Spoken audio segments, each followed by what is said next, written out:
6 সপ্তাহের যুদ্ধ, মাত্র 6 সপ্তাহ।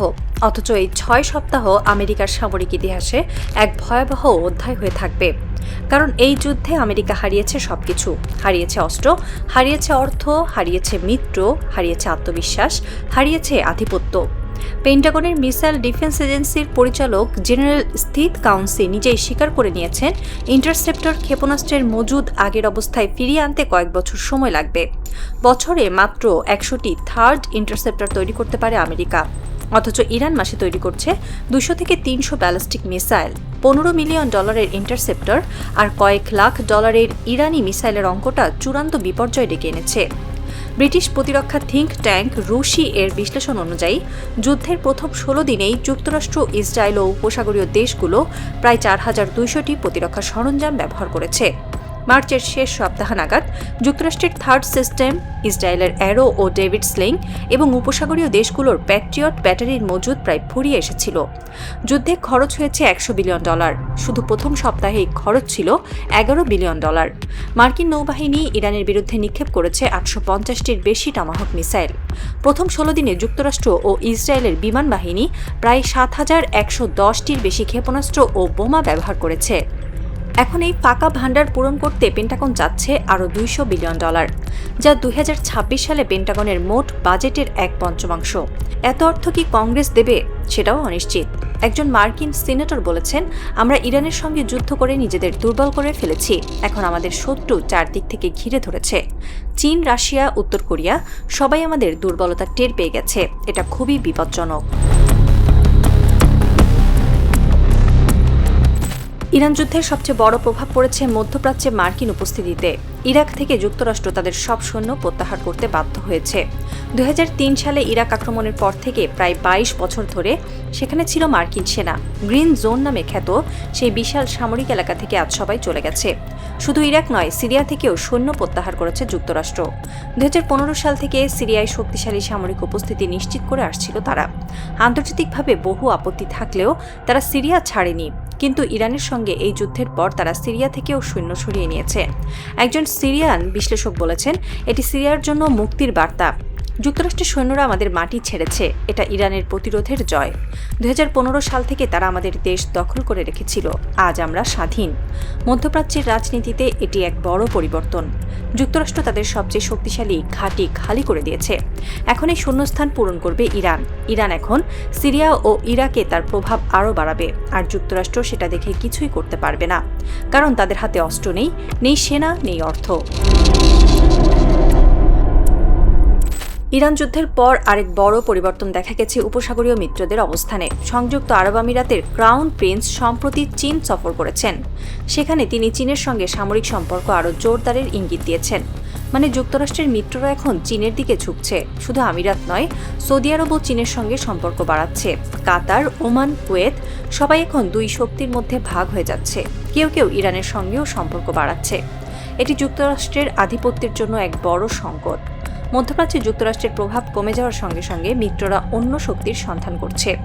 চীন, রাশিয়া, এমনকি ইরানের সঙ্গেও তারা সম্পর্ক বাড়াচ্ছে। যুক্তরাষ্ট্র একসময় যাদের অবিচ্ছিন্ন মিত্র বলে দাবি করত, তারাই আজ অন্য পথে হাঁটছে। একজন আরব কূটনীতিক বলেছেন, আমরা যুক্তরাষ্ট্রের দুর্বলতা দেখেছি। ইরানের সঙ্গে যুদ্ধে তারা কতটা অসহায় সেটা আমরা প্রত্যক্ষ করেছি। তাই এখন নিজেদের স্বার্থ দেখতে হবে। চীন ও রাশিয়া আমাদের নতুন সম্ভাবনার দরজা খুলে দিচ্ছে। আমেরিকা আমাদের রক্ষা করতে পারেনি, আমরা কেন তাদের পাশে থাকব? যুক্তরাষ্ট্র এখন চেষ্টা করছে মিত্রদের ফিরিয়ে আনতে, কিন্তু তাদের হাতে সেই সামরিক শক্তি নেই, সেই অর্থ নেই, সেই প্রভাব নেই। তাই মিত্ররা একে একে সরে যাচ্ছে। আর এই শূন্যস্থান পূরণ করছে চীন ও রাশিয়া। আমেরিকা আজ একা।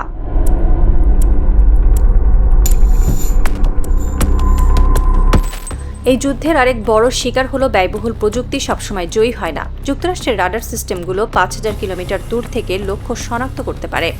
এই রাডারগুলো তৈরি করতে খরচ হয়েছে $1 বিলিয়ন বেশি। অথচ ইরানের $50,000 সাধারণ ড্রোন সেগুলো ধ্বংস করে দিয়েছে। একজন ইরানি সামরিক প্রকৌশলী বলেছেন, আমাদের ড্রোনের মূল্য এত কম যে শত্রু যখন ব্যয়বহুল মিসাইল দিয়ে সেগুলো ধ্বংস করে তখন আমরা লাভবান হই। আর যখন আমাদের ড্রোন শত্রুর ব্যয়বহুল রাডার বা অস্ত্র ধ্বংস করে তখন আমরা আরও লাভবান হই। এটা আমাদের কৌশল। এই কৌশল কাজ করেছে। যুক্তরাষ্ট্রের অত্যাধুনিক APBN রাডারগুলো, যেগুলো দীর্ঘ পাল্লার থার্ড সিস্টেমের অংশ, সেগুলো ধ্বংস হয়েছে ইরানের ড্রোনে। $1 বিলিয়ন রাডার ধ্বংস হয়েছে $50,000 ড্রোনে। এই হিসাব যুক্তরাষ্ট্রকে ভাবিয়ে তুলেছে। একজন মার্কিন সামরিক বিশ্লেষক বলেছেন, ইরান প্রমাণ করেছে যুদ্ধ যেতে ব্যয়বহুল অস্ত্র দিয়ে না, যুদ্ধ যেতে কৌশল দিয়ে। ইরানের কৌশল ছিল সাশ্রয়ী, কার্যকরী আর অত্যন্ত ধ্বংসাত্মক। আমরা তাদের কৌশলের কাছে হেরে গেছি। এই যুদ্ধে ইরানের কিছু সামরিক সক্ষমতা ক্ষতিগ্রস্ত হলেও তাদের কৌশলগত অবস্থান অটুট রয়েছে। তাদের আঞ্চলিক মিত্ররা হিজবুল্লাহ, হুতি, হাশদ আল-শাবি সবাই সক্রিয় রয়েছে। তেহরান পরাজিত প্রতিপক্ষ নয়, বরং শক্তিশালী আলোচনাকারী একটি শক্তি হিসেবে উঠে এসেছে। ইরানের সর্বোচ্চ নেতা আয়াতুল্লাহ মোস্তফা খামেনি ঘনিষ্ঠরা বলছেন, আমরা প্রমাণ করেছি আমেরিকা যত বড় শক্তি হোক না কেন তারা অজেয় নয়, তাদের দুর্বলতা আছে, আর আমরা সেই দুর্বলতা খুঁজে বের করতে জানি। এটাই আমাদের জয়। আমেরিকা আমাদের মাটি দখল করতে চেয়েছিল, কিন্তু পারেনি। আমেরিকা আমাদের নত দেখতে চেয়েছিল, পারেনি। আমেরিকা আমাদের ইতিহাস মুছে ফেলতে চেয়েছিল, পারেনি। কারণ ইরান পাহাড়ের মতো শক্ত, ইরান হরমুজের ঢেউয়ের মতো চিরন্তন। ইরান এখন বিশ্বমঞ্চে আরও আত্মবিশ্বাসী হয়ে উঠেছে। যুক্তরাষ্ট্র তাদের সঙ্গে আলোচনায় বসতে বাধ্য হয়েছে, আর ইরান তাদের শর্তে সেই আলোচনা করতে চায়। এটা ইরানের বড় কূটনৈতিক সাফল্য। হরমুজ প্রণালী এখনও ইরানের নিয়ন্ত্রণে। ইরান চাইলেই তা খুলে দিতে পারে, চাইলেই বন্ধ করে দিতে পারে। বিশ্বের জ্বালানি সরবরাহ এখন ইরানের হাতের মুঠোয়, আর যুক্তরাষ্ট্র সেই বাস্তবতা মেনে নিতে বাধ্য হয়েছে। দ্বিতীয় বিশ্বযুদ্ধের পূর্বে ব্রিটিশ সাম্রাজ্য পুরো পৃথিবীতে আধিপত্য বিস্তার করত। তাদের উপনিবেশ ছিল পৃথিবীর বিভিন্ন দেশে। ভারতীয় উপমহাদেশ ছিল তাদের মুকুটের অন্যতম রত্ন। সূর্য কখনো অস্ত যেত না তাদের সাম্রাজ্যে। কিন্তু দ্বিতীয় বিশ্বযুদ্ধের ধাক্কা খাওয়ার পর তারা পৃথিবীর বিভিন্ন দেশগুলোকে স্বাধীন করে দেয় এবং সেখান থেকে চলে আসে। তাদের সাম্রাজ্যের অবসান ঘটে। আজ ব্রিটেন একটি মধ্যম শক্তিতে পরিণত হয়েছে।